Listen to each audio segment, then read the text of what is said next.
but they knew they had big visions of where they wanted to take the company and change things.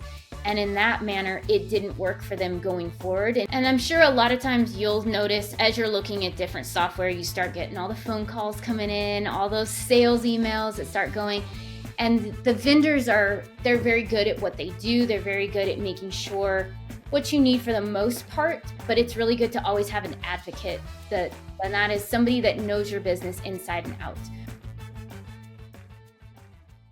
What are some red flags with QuickBooks when you know, hey, I might need to be looking at a different system or I may be outgrowing what I have and I need to move towards an ERP solution?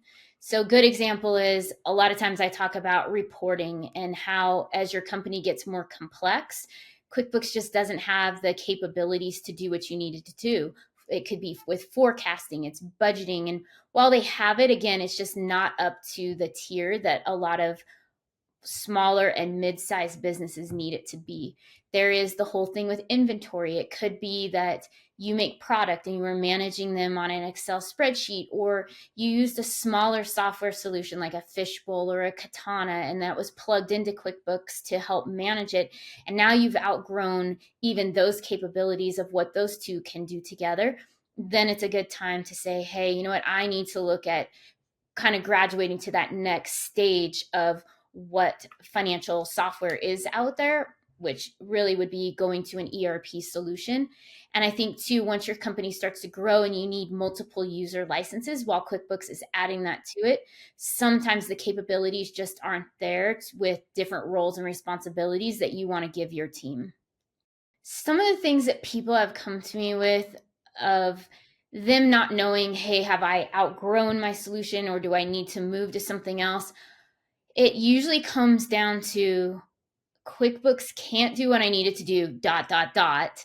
But it's also, it is, they see a bigger vision and picture for where the company needs to go. And if they don't move off QuickBooks, it's going to hinder the growth of where their company is going. So I had a client a couple years ago, and that was there. They were about 4 million.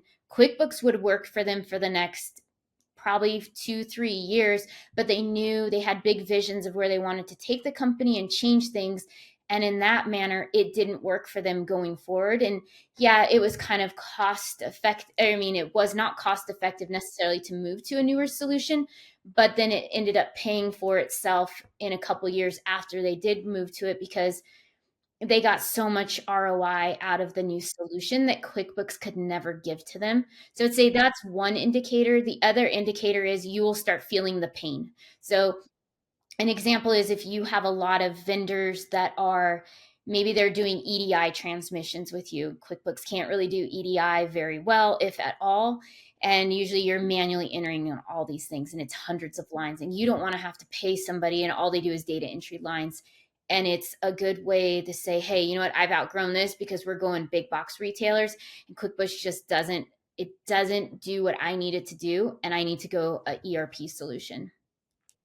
So, a lot of, as you know, probably yourself included, is you're a small business. You don't necessarily have a full team built out. You as the founder are in place, and maybe you have a controller or somebody helping with operations.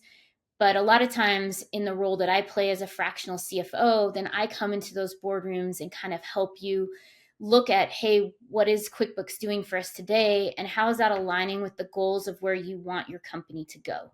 And it could be something as simple as, hey, we know we need to move off of QuickBooks. We need to go in ERP, but we don't necessarily have the funds to do it in our bank today. So it's looking at various solutions of, does it make sense to get a loan? Does it make sure it makes sense to use our line of credit? Is there a way to slowly ramp up and integrate and move to something else? What does that look like? And then just helping run some models to say, what is the cost going to be?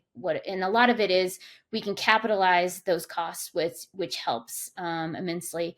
And then looking at what is our ROI going to be? And does that align with where the company wants to go? Are we going to get that back soon enough? Or is it, if we move today, you're like, oh, I'll see the ROI in 10 years. No, then we don't want to do it. It doesn't make sense. So those are some of the main things that I start to look at, but also it's really honing in on where does the founder want the business to go? and how does finance play into that, and helping with the technology get them to that goal.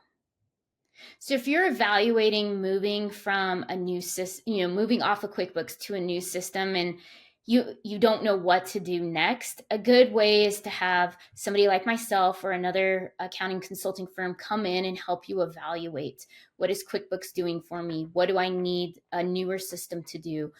Costing wise, what is our future state? How do we really align with that future state and make a plan? And maybe what does that timeline look like? It could be, hey, we always want things, what I always say, speed is money. And we always want things as quickly as possible, but going through that plan and saying, okay, this is when it makes most sense because it aligns with how the cash flow works for the company. Some companies are very flat and income stays, and then others are very cyclical, and hey, maybe we're moving into a couple of months where we're not going to have good cash flow, but that might be a really great time for us to sit down and plan and evaluate where we want to go. And then we know once it gets to these months over here, that makes sense for us to start utilizing that cash flow. But that all comes in with an audit that I can help you do and evaluate, how is all of this going to fit together and make sense to hit the goals that you want. And I'm sure a lot of times you'll notice as you're looking at different software, you start getting all the phone calls coming in, all those sales emails that start going. And the vendors they're very good at what they do. They're very good at making sure what you need for the most part, but it's really good to always have an advocate and that is somebody that knows your business inside and out. So having somebody like myself or another consultant out there that knows who you are today, where you want to go, can help direct when it's time to bring in a vendor for new software, that making sure that they align with your goals and they're not making you overbuy modules or solutions that you don't need today.